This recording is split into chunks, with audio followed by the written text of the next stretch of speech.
My name is Garrett Wilson, 32 years old, and as my phone buzzes on my desk, I freeze. 8 years of silence broken by a name I never thought would appear again. Dad. The same man who called me useless before giving his entire $24 million fortune to my brother Nolan. The same father who said I would never amount to anything. Now he wants to talk. And the strangest part, despite everything, my heart still skipped a beat when I saw his name. Before I tell you what happened next, let me know where you are watching from and hit that like and subscribe button as we dive into a family journey that changed my life forever. I grew up in Westbrook, Connecticut, one of those picture-perfect suburbs where lawns are always manicured and everyone drives luxury cars. My childhood home was a 6,000-square-foot colonial with a 3-car garage and a view of Long Island Sound. But despite the wealth surrounding me, my fondest memories were the simple moments with my mother Elizabeth. Mom was the heart of our family. While my father built his commercial real estate empire, she built our sense of belonging. She was the one who noticed my fascination with computers when I was just 7 years old. Instead of pushing me toward traditional sports like my father wanted, she bought me my first programming book and encouraged my curiosity. "Your mind works differently, Garrett," she would say, tucking my hair behind my ear. "That is your superpower, not your weakness." My father, Walter Wilson, had a very different worldview. A self-made businessman who started with nothing, he believed success had one definition: financial achievement through traditional business. He had built Wilson Properties from a single investment to a regional powerhouse through sheer determination and ruthless negotiation. I admired his drive, even if I did not share his vision. From an early age, it was clear that my brother Nolan fit perfectly into my father's mold. 3 years older than me, Nolan excelled at everything my father valued. He was captain of the football team, class president, and could charm any room full of adults. When Nolan spoke about cap rates and investment potential at 15, my father would beam with pride. When I would talk about coding or website architecture, my father would nod politely before changing the subject. It was not that he was cruel in those early years. He just did not understand my interests. And what Walter Wilson did not understand, he did not value. Everything changed when I was 16. Mom was diagnosed with aggressive ovarian cancer. Within 8 months, we lost her. I still remember her final days in the hospital, the way she made each of us promise to stay connected. "Family is everything," she whispered, holding my hand with what little strength she had left. "Promise me you will take care of each other when I am gone." I promised her I would try. And I meant it with every fiber of my being. After Mom died, I genuinely tried to connect with my father. I saw it as my responsibility to honor my mother by maintaining what was left of our family. I would wake up early on weekends to join him for breakfast, asking questions about his business, trying to find common ground. There were moments when it seemed possible. Like the night he showed me the plans for a new office complex in Hartford and actually asked what I thought about the design. Or when he remembered to come to my regional science competition, arriving late but still catching my presentation on a database system I had built. During my junior year of high school, I even developed a basic property management software program, hoping it might bridge our worlds. I spent 3 months working on it after school, making sure it tracked all the metrics my father always talked about. "This could streamline your entire operation, Dad," I explained, demonstrating how it could automatically calculate occupancy rates and maintenance schedules. "And we could add features as you need them." He looked at it for about 5 minutes, complimented the interface, and said he would think about implementing it. He never mentioned it again, but I saw it as progress. At least he had looked. At least there had been a conversation. When I was accepted to 4 top colleges senior year, including MIT, I chose Boston University instead, partly because it was closer to home. I still had this hope that proximity might help our relationship. Nolan was already at Harvard Business School, following directly in Dad's footsteps, but I thought maybe there was room for both of us to succeed in different ways. Those first 2 years after Mom died, I held on to hope. I believed that grief had created the distance between us. And with time, my father would see me. Really see me. I convinced myself that our family could heal, that we could honor Mom's dying wish. That optimism would soon be tested in ways I never imagined. My decision to study computer science rather than business marked the beginning of a more noticeable divide between my father and me. It was 2011, and while the tech industry was growing, my father still saw it as a flash in the pan compared to the real wealth in physical property and traditional investments. "Apps and websites come and go, Garrett," he said during one of our increasingly rare phone calls. "But real estate is forever. Land does not disappear when the next trend comes along." Meanwhile, Nolan was thriving at Harvard Business School, interning at prestigious investment firms during summers and being groomed to take over Wilson Properties. Every choice he made aligned perfectly with my father's vision. His path was clearly marked while mine felt like I was hacking through untamed wilderness with no map. I still came home for holidays and important family events, though these gatherings became increasingly difficult. I will never forget Thanksgiving of my sophomore year. We were seated at the massive dining table that could hold 16, but now felt empty with just the three of us. My father raised his crystal glass of bourbon and looked at Nolan. "To my son, who just secured an internship at Goldman Sachs, your mother would have been so proud of the man you are becoming." I sat there waiting for him to acknowledge my recent achievement of building a campus scheduling system that the university had actually purchased for a small sum. It never came. I was invisible at my own family table. After dinner, I helped with dishes, while Nolan and my father discussed investment strategies in the study. Through the partially open door, I could hear their laughter, the easy rapport they shared. I felt like a guest in what was supposed to be my home. By junior year, I had developed my first real business idea, a platform that would help small landlords manage their properties more efficiently. It was inspired by watching my father's operation, but scaled for smaller investors who could not afford enterprise solutions. I worked on a business plan for months, refining the concept, building a prototype, and even getting letters of interest from potential customers. When it came time to seek initial funding, I thought my father would be the natural first investor. Not just for the money, but for the vote of confidence it would represent.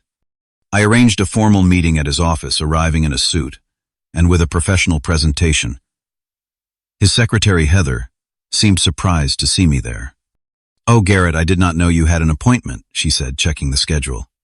"Yes, 2 o'clock with my father." I confirmed, trying to sound confident despite the knot in my stomach. She made a quick call, and I was eventually shown in. My father was seated behind his massive mahogany desk, already checking his watch. "I have another meeting at 3, so let us keep this brief," he said by way of greeting. I presented my business plan, explained the market opportunity, and outlined my funding needs.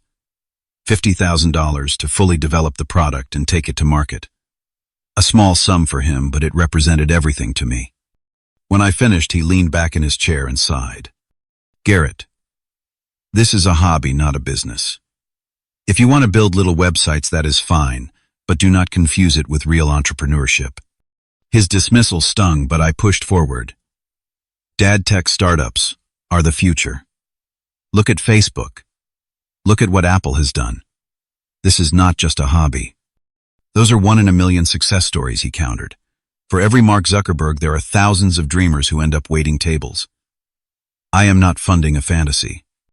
I left his office that day with no investment and a growing realization that I would never measure up in his eyes. Not as long as I followed my own path rather than his. That evening, I met with Professor Franklin Reed, my computer science mentor, who had taken an interest in my work. Over coffee in his cluttered office, I shared my disappointment. "Your father comes from a different era," Franklin said kindly. "He built his success in a world where tech was peripheral, not central. But you are building for the world that is coming, not the one that is passing." Franklin eventually introduced me to a small angel investor who provided $10,000 in seed money, enough to keep working on my idea while finishing school. It was not the amount I needed, but it was something. More importantly, it was validation from someone who understood the potential. My relationship with my father grew increasingly strained. When I would share small victories, they were met with polite indifference. When I faced setbacks, there was an unspoken "I told you so" hanging in the air. I took on part-time jobs to support myself, working at the campus IT help desk and doing freelance web development. My father had the means to make my education and early business efforts completely stress-free, but he chose not to. In his mind, he was teaching me responsibility. In reality, he was pushing me further away. All the while, Nolan continued his golden ascent. Perfect grades, prestigious internships, and constant praise from our father. I did not resent my brother exactly. It was not his fault that he fit so perfectly into the mold our father had created, but watching their relationship flourish while mine withered was a special kind of pain. I graduated with honors in the spring of 2014, my computer science degree, accompanied by departmental recognition for my senior project. The ceremony was held on a perfect Boston day sunshine streaming across the campus as we sat in our caps and gowns. I scanned the audience repeatedly, hoping to see my father among the proud parents. He never arrived. Nolan came at least. He clapped loudly when they called my name and took me to an expensive dinner afterward. But there was an elephant in the room that neither of us acknowledged: the empty seat where our father should have been. He got caught up with the Hartford development, Nolan explained, not quite meeting my eyes. You know how he gets when a project is nearing completion. I nodded and changed the subject. Of course, the building was more important than my graduation. It always had been. After graduation, I moved to a small apartment in Cambridge with 2 roommates to save on rent. It was during this time that I met Marcus Hayes, a graphic designer who would become not just my closest friend, but a crucial part of my future business. We met at a tech meetup where I was pitching my property management app idea. Your concept is solid, but your user interface looks like it was designed in 1999, he said bluntly after my presentation. Most people would have been offended, but I appreciated his honesty. Over beers later that night, we talked about collaborating. Marcus understood something that I was just beginning to grasp: great technology needs great design to succeed. He became the first unofficial member of my team, working evenings and weekends while holding down his day job at an advertising agency. I found an entry-level position at a mid-sized software company, writing code for their customer relationship management system. The work was not exciting, but it paid the bills and gave me structure while I continued developing my own product at night. My days started at 7 in the morning and often ended after midnight, a grueling schedule that took its toll. My girlfriend at the time, Alicia Bennett, grew increasingly frustrated with my divided attention. We had been dating since my junior year, and she had been patient with my entrepreneurial dreams. But as months passed, with date nights canceled and vacations postponed, her patience wore thin. I feel like I am dating a ghost, she said one night after I missed her birthday dinner because of a server crash. When does this end, Garrett?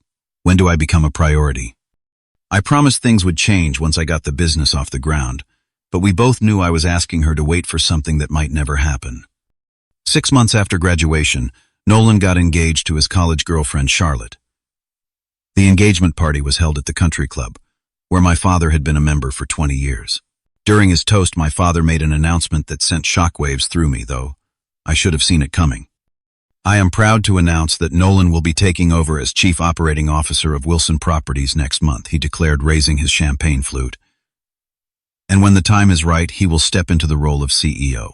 The Wilson legacy continues, with the most capable hands I could imagine.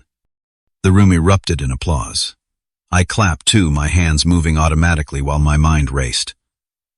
Not once had there been a conversation about my potential role in the family business.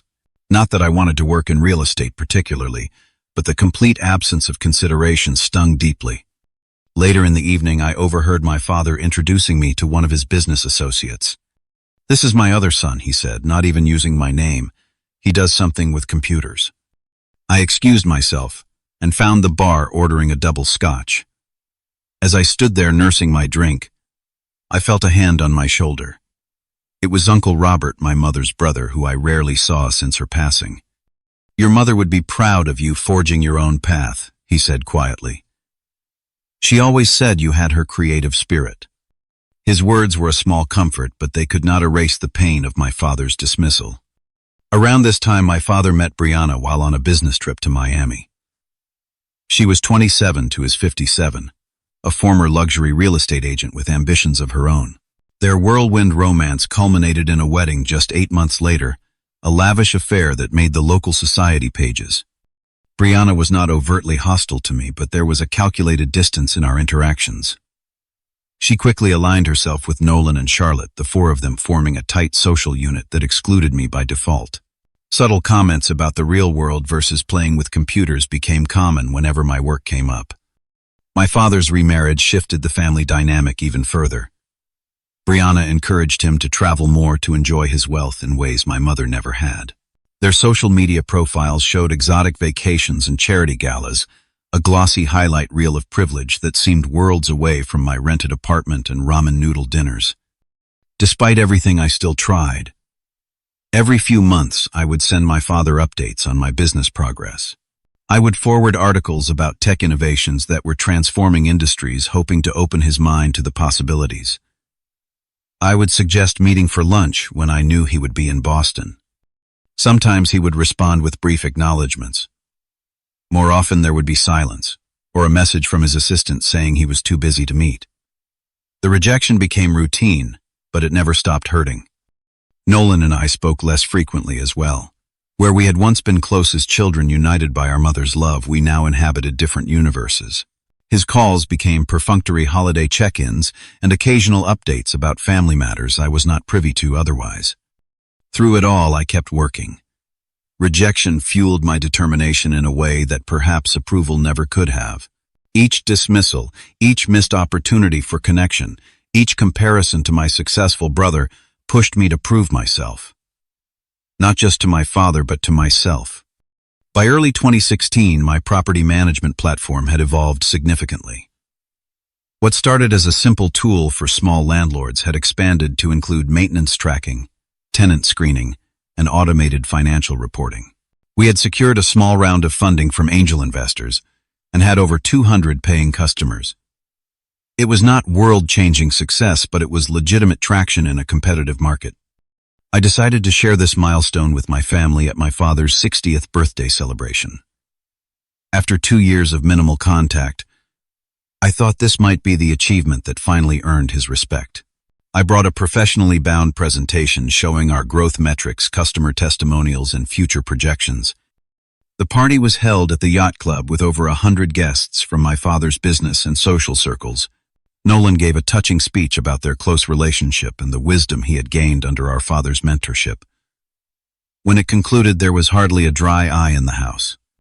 I waited for an appropriate moment to approach my father, finding him alone by the bar after the formal dinner had concluded. "Happy birthday, Dad," I said, handing him both his gift, a rare vintage bourbon, and my business portfolio. "Thank you, Garrett," he replied, seeming genuinely pleased to see me. "What is this?"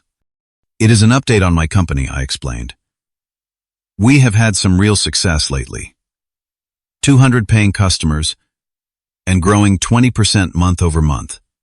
He flipped through the pages with decreasing interest, finally closing it and handing it back. "That is nice, son. Playing with computers seems to be working out for you." Playing with computers. As if I was still a child with a hobby, not an adult running a legitimate business. In that moment, something broke inside me. I had been holding on to hope that eventually he would see value in my path. But it was suddenly painfully clear that he never would. "It is not playing dad. It is building a business. A different kind of business than yours, but still valid. Still real." He sighed heavily. "Garrett, when will you understand that these tech startups are just bubbles waiting to burst? Nolan is managing over $40 million in assets now. That is real business." Before I could respond, we were interrupted by my father's lawyer, Thomas Barnes, who seemed surprised to see me. "Oh, Walter, I did not realize you were in a conversation," he said, looking uncomfortably between us. "It is fine, Thomas. We were just catching up," my father replied clearly, eager to end our discussion. "Did you bring those documents?" Thomas nodded and then hesitated. "Should we do this later?" "Now is fine." Garrett was just leaving to mingle with the other guests. I stood there confused by the exchange and the obvious discomfort of the lawyer. "What documents? Is everything okay?" My father waved dismissively. "Just some estate planning updates. Nothing for you to worry about." Something in his tone alarmed me. "Estate planning. Are you sick?" A flash of surprise crossed his face, quickly replaced by his usual composed expression. No, just being prudent. At my age, it is important to have affairs in order. I might have believed him if Thomas had not looked so distinctly uncomfortable. As I walked away, I overheard the lawyer whisper, "I thought you had told both your sons about the diagnosis." Diagnosis. My blood ran cold. I spent the rest of the evening in a daze, watching my father laugh and chat with guests, as if nothing was wrong. Later, I cornered Nolan by the dessert table. "Do you know anything about Dad being sick?" I asked without preamble. The guilty look that crossed his face told me everything. "He asked me not to tell you yet. He did not want to worry you when you are so busy with your startup." "How long have you known?" "About 3 months," he admitted. "It is pancreatic cancer, stage 3. The prognosis is not good, but he is fighting it." 3 months. My father had been battling cancer for 3 months, and no one had thought to tell me. The betrayal cut deep, reopening wounds I thought had begun to heal. "When were you planning to let me know?" "When it was time for the funeral." Nolan at least had the decency to look ashamed. "He was going to tell you tonight after the party. He did not want to ruin the celebration." 2 weeks later, I received a formal letter from Thomas Barnes requesting my presence at a family meeting regarding my father's estate planning. I arrived at the law office, expecting a discussion about my father's health and treatment options, perhaps even a chance to repair our relationship in the face of his mortality. Instead, I walked into an ambush. My father sat at the head of the conference table, looking thinner but still commanding. Nolan sat to his right with Brianna beside him. Thomas and 2 other lawyers completed the gathering. The meeting began with a clinical overview of my father's condition. 6 months to a year with treatment. A grim timeline that should have been devastating, but I was still too angry about being kept in the dark to process it fully. Then came the bombshell. "I have made the decision to leave the entirety of my estate to Nolan," my father announced without preamble. "He has proven himself capable of managing the Wilson legacy and growing our family's wealth. The company, the properties, the investments, and personal assets will all transfer to him upon my death." I sat in stunned silence, unable to comprehend what I was hearing. "Nothing for me," I finally managed to ask. "Not even Mom's things." My father's expression hardened. "Your mother would be disappointed in the choices you have made, Garrett, playing entrepreneur instead of building something real. I cannot entrust any portion of what I have built to someone so unreliable." "Unreliable." I echoed, my voice rising. "I have worked 70-hour weeks for years building my company. How is that unreliable?" "You chose a path of uncertainty," he replied coldly. "Even now your company could fold tomorrow. What would you have to show for it then?" "Nolan has proven his worth. You have proven only that you prefer to chase trends rather than create lasting value." The rest of the meeting passed in a blur. There was discussion of specific assets, tax implications, and transition plans. I heard none of it. All I could focus on was the word that kept echoing in my mind. Useless. My father had not just disinherited me. He had judged me as fundamentally unworthy. After all my efforts to connect, to share my world with him, to make him proud on my own terms, his final verdict was that I was useless. As the meeting concluded, I remained seated while the others filed out. Eventually, only my father and I remained in the conference room. "You never gave me a chance," I said quietly. "Not once did you try to understand what I was building or why it mattered to me." He gathered his papers, not meeting my eyes. "I gave you every opportunity. The best schools, connections to successful people, a name that opens doors. You chose to reject all of that to play in an industry of smoke and mirrors. Technology is changing the world, Dad. If you could see beyond real estate for 1 minute, you would understand that. When your little app fails, do not come looking for a safety net," he said, standing to leave. "Nolan will run the company as I have, with discipline and vision, not chasing digital fantasies." As he reached the door, I found my voice one last time. "Mom would be ashamed of what you have done to this family." He paused, his hand on the doorknob. For a moment, I thought I had reached him. Then he straightened his shoulders and walked out without another word. That night, Alicia found me drinking alone in our apartment. I told her everything, the words pouring out between gulps of whiskey. When I finished, I expected sympathy, comfort, something to ease the pain of the day's revelations. Instead, she sat across from me with a resigned expression. "I cannot do this anymore, Garrett," she said softly. "I have been patient with your obsession with your company. I have supported you through all the drama with your family. But I cannot build a life with someone who is defined by what he is fighting against rather than what he is fighting for. My father is dying and just disowned me," I said incredulously. "And you are choosing now to break up with me." "I am sorry about your father, truly," she replied. "But this has been coming for a long time. You are so focused on proving him wrong that you have lost sight of everything else, including us." She moved out the following weekend. In the span of 2 weeks, I had lost my father, my inheritance, and my relationship.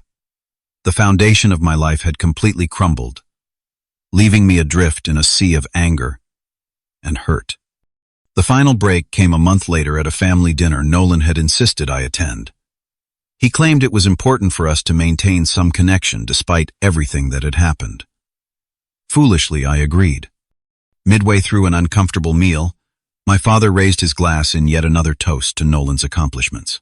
Then, looking directly at me for the first time that evening, he said the words that would end our relationship for the next 8 years. "It is a shame that one son could be so successful, while the other remains so utterly useless." I placed my napkin on the table, stood without a word, and walked out. It would be the last time I saw my father until the day his name appeared on my phone 8 years later. The weeks following that final dinner were the darkest of my life. I moved through my days in a fog of depression and anger, barely functioning. My work suffered. I missed meetings, neglected emails, and lost focus during crucial development periods. Our small company began to show cracks as my leadership faltered. It was Marcus who finally intervened, showing up at my apartment one Sunday morning when I had not left it for 3 days straight. "This stops now," he said, pulling open the curtains to let sunlight flood the room. "You smell terrible. Your place is a disaster, and you have got 15 emails from clients that need responses today." I glared at him from my position on the couch. "My father is dying and thinks I am worthless. My brother gets everything. My girlfriend left me. Why exactly should I care about emails right now?" Marcus sat down across from me, his expression serious. "Because you have 2 choices, Garrett. You can let your father win by proving him right, or you can make him eat his words by succeeding despite him." His bluntness cut through my self-pity. The idea of proving my father wrong was the only motivation powerful enough to get me moving again. Not healthy, perhaps, but effective. That day marked the beginning of my rebuild. I showered, cleaned my apartment, and responded to every neglected email. The next day I was at my desk by 6 in the morning, ready to reclaim the business I had nearly abandoned. My new focus was laser sharp. If my father thought technology businesses were just playing, I would build something so successful it could not be dismissed. If he believed I was useless, I would become indispensable to hundreds, then thousands of customers. I worked 18-hour days, 7 days a week. My social life disappeared entirely.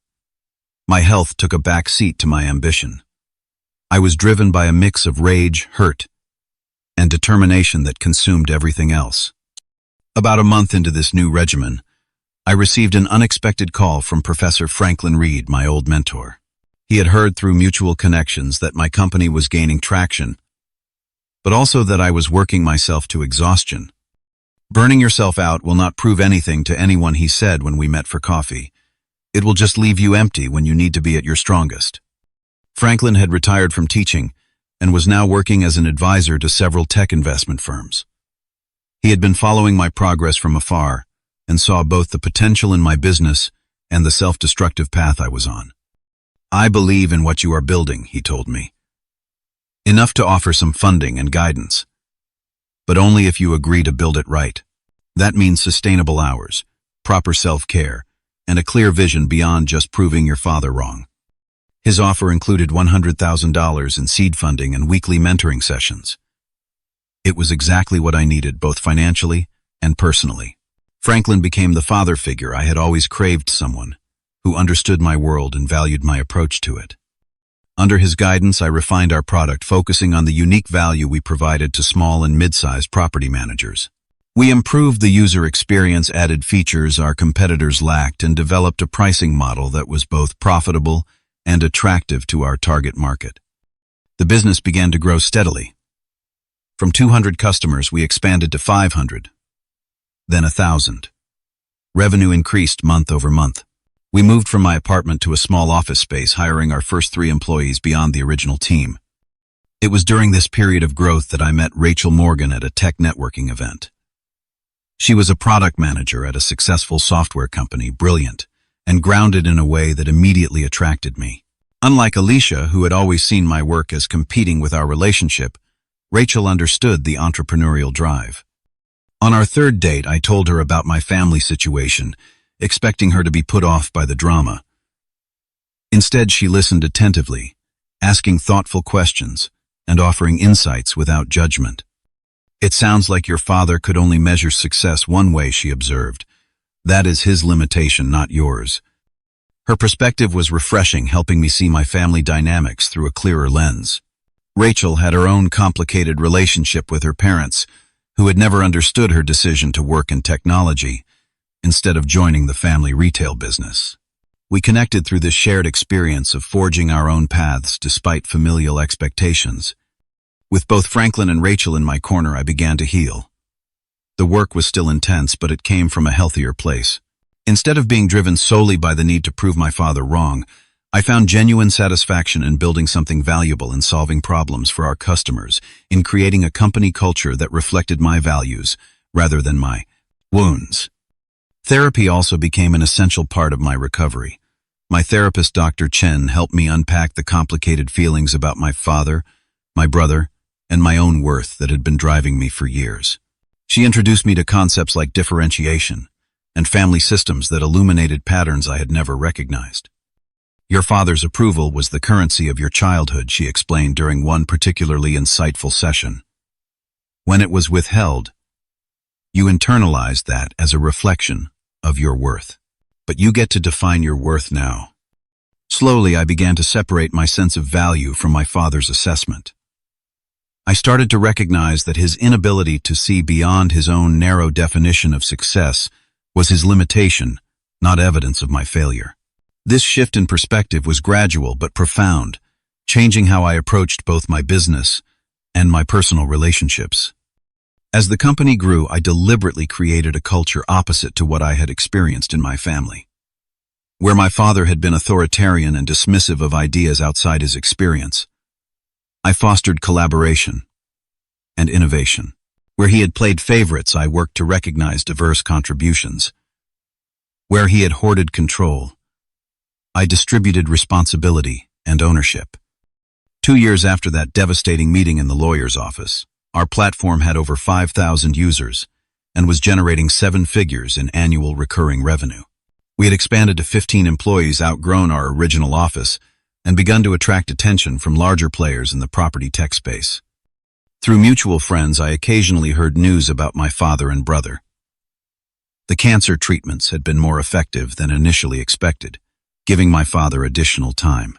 Wilson Properties was reportedly facing challenges as the real estate market shifted, though they maintained a brave public face. I made a conscious decision not to actively seek information about them. Not out of lingering anger, but as part of establishing healthy boundaries. I could not control their opinions or actions, but I could control my response and where I directed my energy. "The best revenge is not revenge at all," Franklin told me once. "It is building something so meaningful that the past becomes irrelevant." I took those words to heart, focusing on creation rather than competition, on growth rather than grievance.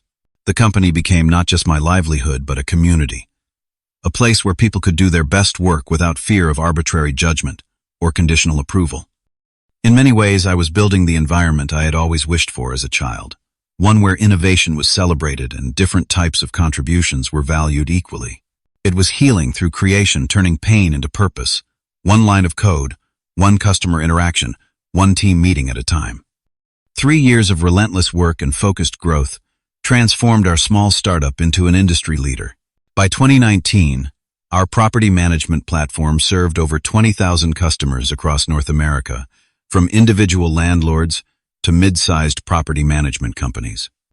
What had started in my apartment with Marcus designing interfaces while I wrote code had evolved into a 60-person company with dedicated teams for development, customer success, marketing, and sales.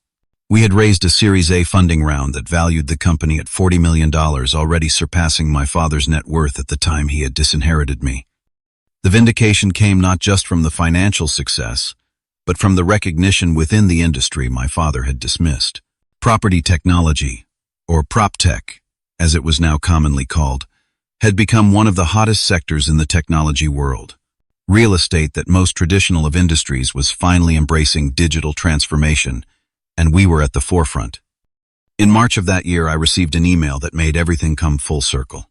The editor of Commercial Property Executive, the same magazine my father had proudly been featured in decades earlier, wanted to interview me for their cover story on innovators transforming real estate. The article, when published, described our platform as revolutionary and me as a visionary, bridging the gap between traditional real estate and modern technology. It was the exact language my father might have used about himself, in his prime, now applied to the son he had deemed useless. I had a framed copy sent to Nolan's office without a note. Not out of spite, but as a silent statement. I had found my own way on my own terms and succeeded beyond what anyone, including myself, had imagined possible. With the company's success came personal milestones as well. Rachel and I moved in together, buying a beautiful brownstone in Cambridge that we renovated together. It was the first home I had owned purchased with money I had earned rather than inherited. Every corner of it represented independence and self-determination. Our relationship flourished in this period of stability and success. Rachel had become a product director at her company and understood the demands of leadership. We supported each other's ambitions while maintaining a balance that had eluded me in previous relationships. Weekends were sacred time for us, technology-free, and focused on building our life together. As the company grew, I made decisions that deliberately contrasted with my father's approach to business. When we reached profitability, I implemented a generous profit-sharing program that distributed 15% of our earnings among all employees, regardless of position. My father had always believed in concentrating wealth at the top, while I saw the value in shared success. We also established the Wilson Innovation Foundation, a nonprofit that provided technology, education, and opportunities to underprivileged youth. The foundation was my way of honoring my mother's belief in nurturing potential wherever it appeared, not just in those who already had advantages. The foundation work became deeply meaningful to me, perhaps even more so than the commercial success of the company. Watching young people discover their capabilities with the right support and resources healed something in me that financial achievement alone could not touch. Through industry connections, I occasionally heard news about Wilson Properties. The economic recession had hit traditional real estate particularly hard, and my father's company was reportedly struggling. Nolan had made several risky investments that had not paid off, trying to diversify beyond their core business, but lacking the expertise to do so successfully. There were rumors of layoffs, property sell-offs, and declining valuations. Nolan had apparently maintained a lavish lifestyle despite the company's troubles, purchasing a vacation home in Aspen and a yacht that featured in social media posts, while longtime employees were being let go. I took no pleasure in their difficulties. The competitive drive that had once fueled me had mellowed into something more constructive. Success had given me the perspective to see that my father and brother were just people, flawed and limited like everyone else. Their approval or disapproval no longer defined me. You know what the strangest part is? I told Rachel one evening as we sat on our rooftop deck watching the sunset over the Boston skyline. I am actually grateful for being cut off. If my father had given me even a small piece of his fortune, I might never have built something of my own. She squeezed my hand, understanding the complexity of emotions behind that statement. Sometimes the things that hurt us most are the things that force us to grow. In late 2019, we received an acquisition offer from one of the largest property management software companies in the world. They valued our company at $350 million, a figure that would have seemed impossible just a few years earlier. After weeks of negotiation and careful consideration with our board, we accepted the offer. The deal included keeping our team intact, maintaining our brand, and giving me a position on their executive leadership team. It was everything we could have hoped for, a validation of what we had built and a platform to take it even further. The day the acquisition was announced, my phone lit up with congratulations from friends, investors, colleagues, and industry peers. But the name I kept watching for never appeared. Whatever news my father and brother received about my success, they chose not to acknowledge it directly. In the months that followed, I bought my dream house on a small lake outside Boston. A modern design with walls of glass overlooking the water. It was everything my father's traditional colonial was, not a physical manifestation of the different path I had chosen. Rachel and I got engaged that spring, planning a small ceremony with just our closest friends. Among the well-wishers and celebrants, there would be no family from my side. I had made peace with that absence, filling my life with chosen family who valued me for exactly who I was. The acquisition had made me wealthy beyond anything I could have imagined when I started my company in that cramped apartment. But the true richness was in the journey itself, in the knowledge that I had built something meaningful, employed people who shared my vision, and impacted an industry for the better. I had proven my father wrong, not by becoming like him, but by succeeding while remaining true to myself. That was a victory far sweeter than any inheritance could have been. It was a Tuesday morning in October 2022, when my phone buzzed with that unexpected name, Walter Wilson. My father. After 8 years of complete silence, he was reaching out. My first instinct was to ignore it, to protect the peace and stability I had worked so hard to achieve. But curiosity won out. What could possibly prompt this contact after so long? Was he ill again? Was it about Nolan? Or had news of my success finally penetrated his worldview enough to warrant acknowledgement? I let the call go to voicemail, needing time to process the surge of emotions his name had triggered. The message he left was brief and uncharacteristically hesitant. Garrett, it is your father. I know it has been a long time. I would appreciate a chance to speak with you. Things have changed. Please, call me back when you can. Changed. Such a simple word for what must have been a seismic shift to prompt this call. I played the message for Rachel that evening, seeking her perspective before making any decision. You do not owe him a response, she said carefully. But I know you well enough to know that not knowing why he called will eat at you. She was right as usual. Whatever my father wanted, ignoring the call would leave me wondering. At minimum, I deserved closure. I returned his call the next day, bracing myself for whatever might come. When he answered, his voice sounded older, frailer than I remembered. Gone was the commanding tone that had defined my childhood. Garrett, he said, relief evident in his voice. Thank you for calling back. What do you want, Dad? I asked, not unkindly but directly. There was a long pause before he answered. I would prefer to talk in person. Would you be willing to meet? Every instinct warned against putting myself back in his orbit, back within range of his judgment and dismissal. But a small, persistent voice reminded me that I was no longer the wounded young man desperate for approval. I was secure in who I was and what I had built.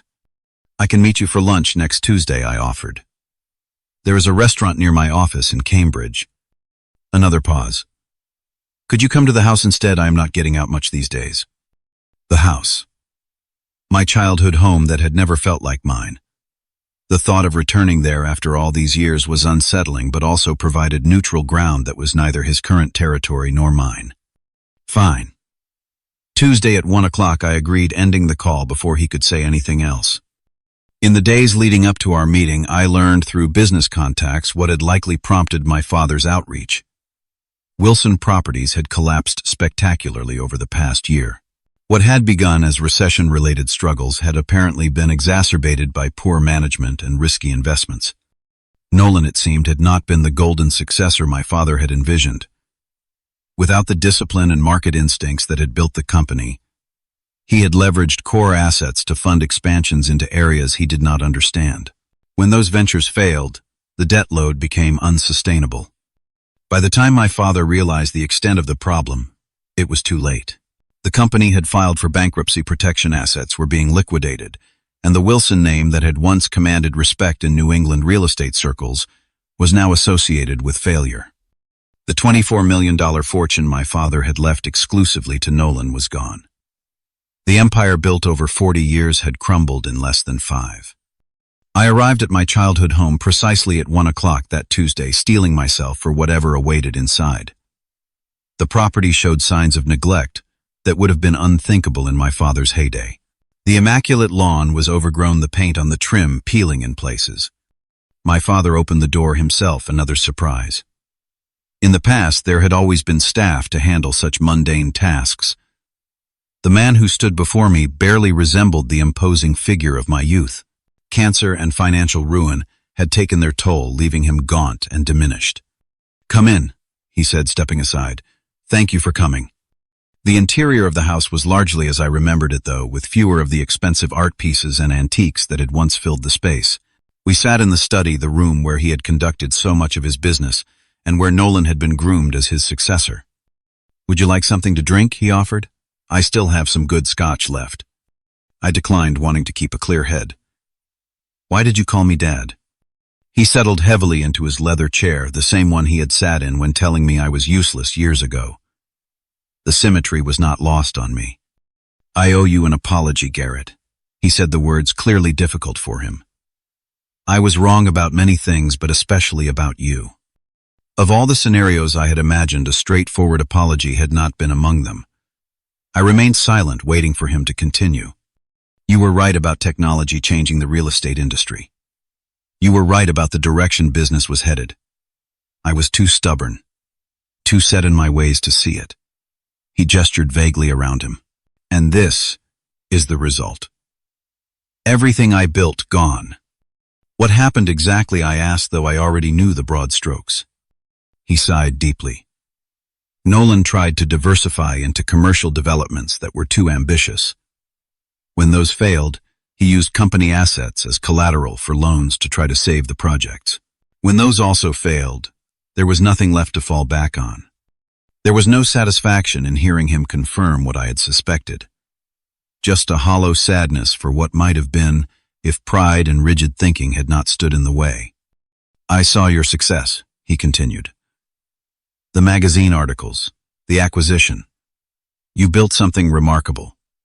Something I never gave you credit for being capable of. Why contact me now after all this time?" He met my eyes directly for perhaps the first time since I had arrived. "Because I have nothing left, Garrett. The house will be sold soon. Most of the assets are gone. At 71, I am starting over with almost nothing." And there it was, the real reason for the call. Not just to apologize, but because he needed something from me. Financial help, perhaps, or connections in an industry he had once dismissed. "What exactly are you asking for?" I kept my tone neutral, determined not to react emotionally. "A chance," he said simply. "Not money, though. I know. That is what you must be thinking. A chance to know my son again, before it is too late. And perhaps if you are willing some guidance on how to adapt to this new world I find myself in." I studied him carefully, looking for signs of manipulation or insincerity.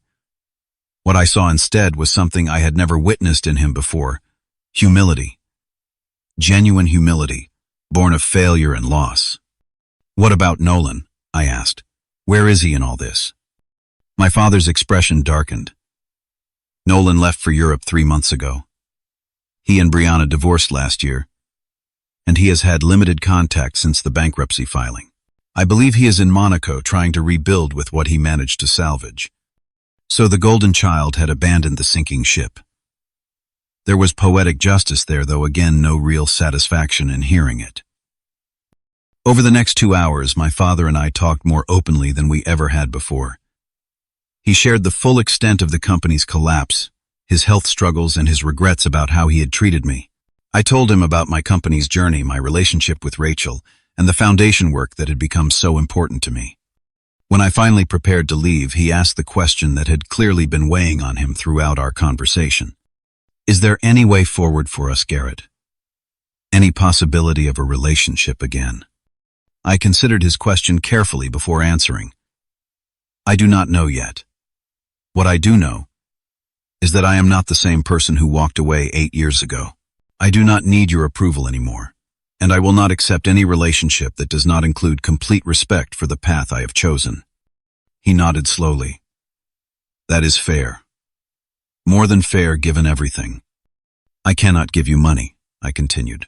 Not because I am unwilling to help, but because that would recreate the same dynamic that destroyed our relationship in the first place. What I can offer is advice on transitioning your remaining business interests into more sustainable models and perhaps connections to people who might help with that process. Relief washed over his face. That would be more than I deserve. In the weeks that followed, I consulted with Rachel, my therapist, and the friends who had become my chosen family about how to proceed. Their perspectives helped me establish boundaries that would protect my well-being while allowing for the possibility of reconciliation. I arranged for my father to meet with several of my contacts in the property technology sector, who specialized in helping traditional real estate businesses modernize their operations. Though Wilson Properties was largely gone, he still retained some smaller holdings that could be salvaged with the right approach. Our relationship rebuilt slowly, cautiously. We met for lunch every few weeks, each time peeling back another layer of the misunderstandings and hurt that had separated us. He met Rachel and made a genuine effort to understand the world I had created for myself. The most profound moment came 6 months after that first reunion, when he visited my company's offices for the first time. Watching him take in what I had built, seeing the respect with which my team treated me and each other, something shifted in his expression. "This is extraordinary, Garrett," he said, as we stood looking out over the open workspace, where dozens of people collaborated on projects. "Not just the business itself, but the environment you have created. These people genuinely want to be here." "That was always the goal," I replied. "To build something people could belong to, not just work for." He was quiet for a moment before responding. "Your mother would have been so proud of you. She always saw something in you that I was too blind to recognize." It was the validation I had once desperately craved finally offered, when I no longer needed it to know my worth. Still, the words healed something deep within me that had remained tender despite all my success. Our reconciliation was not perfect. There were still moments of tension, old patterns that threatened to reassert themselves. But we were both committed to creating a new kind of relationship, one built on mutual respect rather than conditional approval. My father sold the family home and moved to a modest condo near the water. He began consulting for small real estate firms looking to adapt to technological changes, using his traditional expertise combined with the digital knowledge he was steadily acquiring. When Rachel and I married the following spring, he was there sitting in the front row, not as the patriarch of a dynasty, but as a father who had learned the hard way what truly mattered. The most important lesson from this long, painful journey was not about money or success or even family loyalty. It was about defining worth on your own terms, about building a life aligned with your values rather than someone else's expectations. As I look back now on the path from that devastating disinheritance to where I stand today, I realize that being called useless was the most valuable gift my father ever gave me. It forced me to prove my worth not to him but to myself. And in doing so, I created something far more meaningful than anything I could have inherited. What about you? Have you ever had to forge your own path against someone else's expectations? Has rejection ever motivated you to greater success? Share your story in the comments below. And if this journey resonated with you, please like, subscribe, and share to help others who might be struggling to define their worth beyond family expectations. Remember, sometimes the greatest success stories begin with someone telling you that you cannot succeed. Thank you for listening, and I wish you the courage to define success on your own terms.